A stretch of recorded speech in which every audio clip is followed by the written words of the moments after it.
अब देखिए यहाँ पर थर्ड नंबर प्रश्न है, सेम टाइप का प्रश्न है, लेकिन यहाँ पर क्वेश्चन पूछने का तरीका थोड़ा सा चेंज कर दिया है। तो क्या चेंज किया है भाई, तो थोड़ा सा देखिएगा। कहता है यदि राम एक निश्चित यात्रा अपनी सामान्य चाल की, जो सामान्य चाल है, सामान्य चाल की वो 60% चाल से ही तय करता है। जितना उसका सामान्य चाल था उसमें 60% ही चलता है। जैसे मान लीजिए मेरा 100% हम सामान्य चाल है, लेकिन हम 60 का ही स्पीड से जाएंगे, है ना। मिनिमम यानी कि सामान्य चाल हमारा 100 है, लेकिन हम सामान्य चाल का कितना स्पीड से जा रहे हैं, 60% से जा रहे हैं। ठीक है। अब वह 36 मिनट देरी से पहुंचता है, तो वो पहुंचने में समय उसका कितना कम लग जाता है, 36 मिनट लेट हो जाता है। तो बताता है, पूछता क्या है कि गंतव्य समय तक उस, है ना, गंतव्य तक पहुंचने में उसका सामान्य समय कितना था। तो सबसे पहला आपको क्या काम करना है कि 60%, या फिर आप ऐसे डायरेक्टली आप इसको नहीं भी फ्रैक्शन में बदलेंगे तो भी बन जाएगा। कैसे बनेगा, देखिए सामान्य समय, सामान्य एक लिखिए, सामान्य, सामान्य, और आप दूसरा लिख दीजिए यानी कि बाद में, बाद में यानी कि पहले और बाद में। सामान्य समय मान लीजिए कि वो 100 का स्पीड में जा रहा है, तो वो क्या है कि 60 का स्पीड जा रहा है, क्या नहीं, यानी कि 100 में चलना चाहिए लेकिन वो 60 में जा रहा है, क्योंकि 100 मान लिए तो उसका 60% पे जा रहा है, तो 60 हो जाएगा। ये मेरा स्पीड हो जाएगा। इसका रेशियो निकालोगे तो कितना आएगा, 1 0 1 0, 2 से काटेंगे, 2 से 2 तिया 6, 2 5 10, यानी इसका रेशियो आ गया 5:3। 5 कितना आ गया, 3। ठीक है। तो ये हमारा स्पीड का रेशियो है, तो टाइम का रेशियो क्या होगा बताओ, उल्टा हो जाएगा, 3:5 हो जाएगा। होगा कि नहीं होगा। ठीक है। अब देखिए, तो गंतव्य समय में कितना का देरी होता है, 36 मिनट। मैंने 3 में पहुंचना था, 5 में पहुंचा, तब 20 का डिफरेंस कितना, 1 का, तो 1 का वैल्यू कितना दिया हुआ है, 36। तो हमको क्या, अच्छा 2 का डिफरेंस है ना, 2 का डिफरेंस है, तो 2 का डिफरेंस 36, तो 1 का वैल्यू कितना होगा, 2 1 2, 2 8 16, यानी 1 यूनिट का वैल्यू कितना हो गया, 18। तो हमको क्या पूछना है कि सामान्य समय क्या था, तो सामान्य समय का देखो 3 है, तो 3 का वैल्यू कितना होगा, 18 गुने 3, 18 3 54 मिनट में आ जाएगा, 54 मिनट। ऑप्शन नंबर सी इसका सही आंसर हो जाएगा। क्लियर है यहाँ तक, है ना। इस तरह से प्रश्न आपका देरी, अब यहाँ पर देरी पूछा था, पहले भी बोलता तो भी आपका ऐसा ही पैटर्न से रहता। क्लियर है।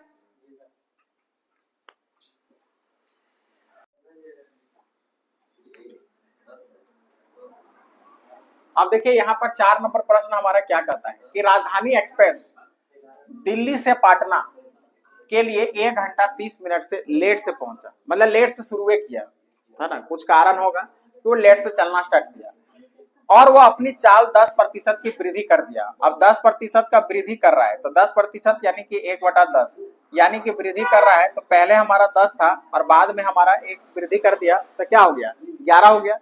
ठीक है। ये हमारा स्पीड रहा। अब टाइम हमारा तब क्या लगेगा, 11 और 10 का लगेगा, यह लगेगा 11 और 10 का लगेगा। अब देखो कितना का हमारा स्लोवेट समय लग रहा है, बीच का डिफरेंस 1, और 1 घंटा का वैल्यू दिया हुआ है, 1 का वैल्यू दिया हुआ है 1 घंटा 30 मिनट। कितना दिया हुआ है, 1 घंटा 30 मिनट। तो हमको अकॉर्डिंग टू क्वेश्चन के अनुसार हमको क्या निकालना है, निर्धारित समय, यानी कि पहले समय हमारा 11 पे पहुंचना था, तो 11 का वैल्यू निकाल देंगे। 1 घंटा 30 मिनट को 11 से गुना कर दो, 1 घंटा 30 मिनट को 11 से गुना कर दो, तो 1 घंटा 30 मिनट का मतलब घंटा में चेंज करेंगे तो कितना होगा, 1 घंटा 30 मिनट। टोटल इसको सॉल्व करो, कितना हो जाएगा, 90 मिनट। तो 90 को फिर 11 से गुना कर दो, तो 9 चौका 11 9 99, 910 मिनट। अब इसको फिर आवर में चेंज कर दो, तो आवर में चेंज करोगे तो 16.1/2 घंटा निकलेगा। तो ऑप्शन नंबर क्या हो जाएगा, सी। ऑप्शन नंबर क्या हो जाएगा, सी हो जाएगा।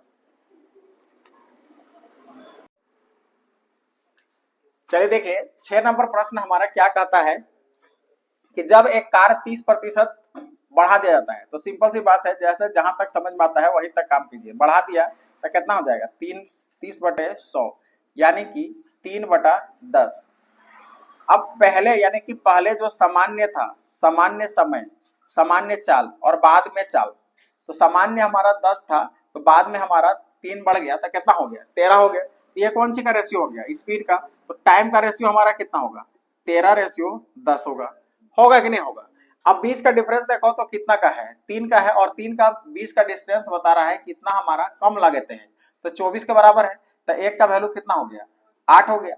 तो हमको निकालना क्या चीज है, यानी कि सामान्य समय निकालना है। तो सामान्य समय चाल से तय करने को कितना लगेगा, तो सामान्य समय कितना है 13 है, तो 13 का वैल्यू निकालना है। तो 13 का वैल्यू हमारा कितना होगा 8 गुने 13 कितना हो गया 13 × 104 मिनट।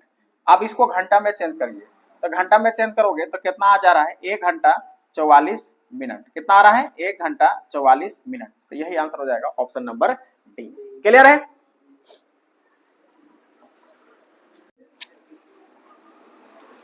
चलिए देखिए यहाँ पर एक प्रश्न है, एसएससी जीडी में पूछा हुआ सवाल है और एकदम आसान सवाल है। कहता है कि एक कार चालक को एक निश्चित दूरी तय करने में लगने वाले समय को 40% कम करने के लिए कार की चाल में कितने प्रतिशत की वृद्धि, चाल में कितना वृद्धि करना पड़ेगा, ये हमको पूछ रहा है। तो 40% है, तो 40% का मतलब क्या कितना होगा 2/5। अब यहाँ पर देखिए पहले हमारा 5 था, तो 2 हमारा कम हो जाएगा, तो कितना हो जाएगा 3 हो जाएगा। ये हमारा स्पीड का हुआ, तो टाइम का हमारा रेशियो कितना हो जाएगा, है ना। या फिर इसको हम टाइम का रेशियो मानते हैं क्योंकि दूरी 40% समय को समय, ये टाइम का रेशियो है, ये टाइम का रेशियो है। तो स्पीड का रेशियो हमारा क्या करना पड़ेगा 3:5, क्योंकि हमेशा उल्टा होता है, ठीक है ना। तो आप देखिए पहले हमारा चाल 3 था और ये चाल हमको 5 करना है, तो कितना बढ़ाना पड़ेगा भाई 2 बढ़ाना पड़ेगा। कितना था पहले 3 था, अब परसेंटेज में लाना है तो इसको 100 कर देंगे, तो कितना हो जाएगा 200/3%। अब इसको सॉल्व कर दीजिए, ये प्रतिशत वृद्धि है, प्रतिशत वृद्धि, ठीक है ना। तो कितना हो जाएगा 66.2/3%। समझे कि नहीं। तो हमको देखिए यहाँ पर क्वेश्चन में क्या था 40% था, तो पहले 40% ये हमारा क्या चीज था समय था। समय कम करने के लिए कार को कितना स्पीड बढ़ाना पड़ेगा, तो समय हमारा 5 का 3 है और यहाँ पर स्पीड करेंगे तो 3 और 5 करना होगा। तो पहले 3 था, अब हमको 5 का स्पीड जाना है, तो कितना का डिफरेंस है 2 का डिफरेंस, कितना में 3 में, परसेंटेज बदलना है 100 से गुना करेंगे आ जाएगा आंसर। ये था एसएससी जीडी का, इतना हल्का सवाल आपको पूछा गया था।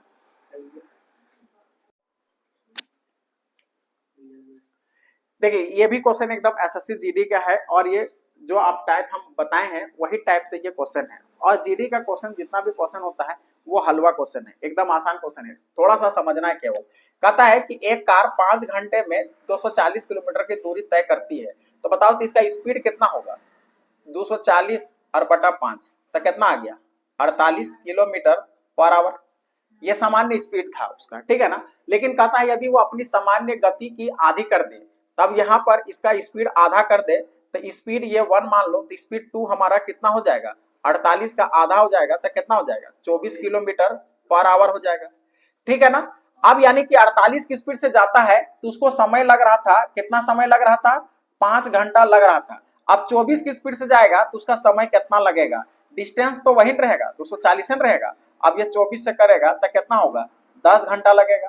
यानी कि अब समय उसको कितना लग रहा है T2 समय लग रहा है 10 घंटे का और T1 उसको लग रहा था 5 घंटे का। तो डिफरेंस कितना है, कितना ज्यादा घंटा लगा, तो 10 में से 5 घटा दो तो 5 घंटे का डिफरेंस हुआ। यानी कि 5 घंटा उसको अब ज्यादा लगने लगा जब यानी कि स्पीड को कम कर दिया। कितना कर दिया आधा कर दिया। 48 जाता था तो 5 घंटा लग रहा था, 24 आने लगा तो 10 घंटा लगने लगा। तो कितना ज्यादा लग गया 5 घंटा ज्यादा लग गया। हमको पूछ भी रहा है तो उस दूरी को तय करने में कितना अधिक समय लगेगा, तो कितना अधिक समय लगेगा 5 घंटे का समय अधिक लगेगा। बहुत आदमी क्या करेगा 10 आया 10 मार के चल गया तो खत्म हो गया, है ना, और बोलेगा हम सब बनाते लिए एकदम सही, है ना, एकदम सही हो गया 10 और गलत हो गया, है ना। तो 5 और 5 भी है 10 भी है। ऑप्शन को देखिए थोड़ा सा देखिए, आप जो लाते हैं वही आंसर वहां रहता है, ठीक है ना। एग्जाम में ऐसा होता है कि जो आंसर आप लाएं यहाँ पर 10 जो देखता 10 मार देता है, यहाँ पर 10 घंटा आ गया, हाँ आ गया पाट ले मार दिया, क्योंकि वहां तक बाकी रहता है, अकबाकी में गड़बड़ी हो जाएगा। इसलिए ध्यान देना है कि हमको अधिक कितना अधिक लग रहा है, पहले 10 बाद में 10 लगा, पहले 5 लग रहा था, बीच का डिफरेंस कितना 5, तो 5 घंटा अधिक समय लगेगा। क्लियर है।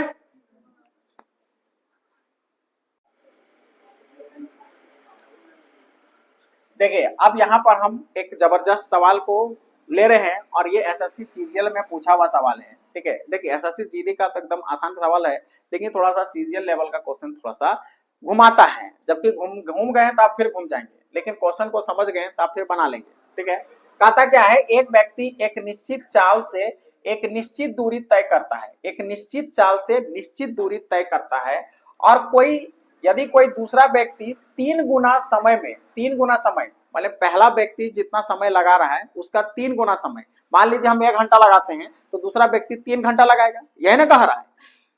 तो देखो हम लोग यहाँ पर पहला व्यक्ति और यहाँ दूसरा व्यक्ति का काम करते हैं, ठीक है। पहला व्यक्ति को हम डिस्टेंस मान लेते हैं कि 100 किलोमीटर है, कितना है 100 किलोमीटर। तो डिस्टेंस वो स्पीड भी मान लेते हैं कि वो 100 का स्पीड से जा रहा है, 100 किलोमीटर पर आवर की स्पीड से जा रहा है। इसको टाइम कितना लग जा रहा है भाई, 1 घंटा लग रहा है। कितना घंटा लग रहा है, 1 घंटा। और दूसरा व्यक्ति जो है जितना डिस्टेंस इसका है उसका मात्र 25% डिस्टेंस को ही दूरी तय कर पाता है। तो ये 100 था तो ये 25 ही डिस्टेंस 25 किलोमीटर ही जा पाएगा। और समय स्पीड वो कितना लगाएगा, तो स्पीड इसको देखो, अच्छा समय पहले निकाल, तो समय हमारा इसका कितना निकलेगा, तो समय इसका 1 घंटा लग रहा है तो उसका 3 गुना समय लगाएगा तो 3 घंटा हो जाएगा। होगा कि नहीं होगा। अब यहां से स्पीड निकालो तो इसका स्पीड निकल जाएगा, इसका स्पीड 1 मान लो तो इसका स्पीड 2 हो जाएगा, तो कितना होगा 25/3 होगा किलोमीटर पर आवर। अब हमको क्वेश्चन क्या बोल रहा था कि बताइए तो पहले व्यक्ति और दूसरे व्यक्ति का चाल का अनुपात कितना होगा। तो पहले व्यक्ति का चाल हमारा कितना है, अकॉर्डिंग टू क्वेश्चन जाओगे तो पहले व्यक्ति का चाल है 100 किलोमीटर और इसका निकला 25/3 किलोमीटर पर आवर। अब इसको सॉल्व कीजिए, समझ रहे कि नहीं। अब इसको आप सॉल्व कीजिए तो कितना होगा, कितना होगा, अब इसको काटेंगे 25 से तो 25 चौका 100 हो जाएगा। होगा कि नहीं होगा। अब यहां से आप ध्यान देंगे तो क्रॉस में जाता है, यहाँ कुछ नहीं, इसको इसके साथ इसको इसके साथ, तो कितना होगा 12:1, यानी आंसर हो जाएगा 12:1, ऑप्शन नंबर डी हो जाएगा। क्लियर है। तो ये हमारा कुछ टाइप 1 का प्रश्न थे। और भी प्रश्न होते हैं तो आप क्या करेंगे कि आप अपना प्रैक्टिस सेट कोई भी एग्जाम का टारगेट किए हैं और जहां पर भी आपको दिख जाता है कांस्टेंट स्पीड, कांस्टेंट डिस्टेंस जहां पर भी लगता है तो टाइप 1 के हिसाब से आप क्या कर सकते हैं, क्वेश्चन को किसी भी तरह से क्वेश्चन पूछेगा तो आप उसको बना सकते हैं। क्लियर है। तो हम लोग अगले दिन क्या करेंगे, टाइप 2 पढ़ेंगे। टाइप 2 नेक्स्ट हमारा रहेगा टाइप 2 नेक्स्ट क्लास। ठीक है, आज के लिए हम लोग इतना ही देखते हैं और आप लोग का ये होमवर्क है कि आप जितने जो भी एग्जाम का टारगेट किए हैं उसका प्रीवियस ईयर क्वेश्चन को बनाइए और देखिए कि जहां पर भी आपको दिखता है कांस्टेंट डिस्टेंस का क्वेश्चन तो आप इस मेथड से बना सकते हैं। ठीक है, तो चलिए हम लोग फिर मिलते हैं अगले क्लास के लिए। तब तक के लिए धन्यवाद, आपका दिन शुभ हो।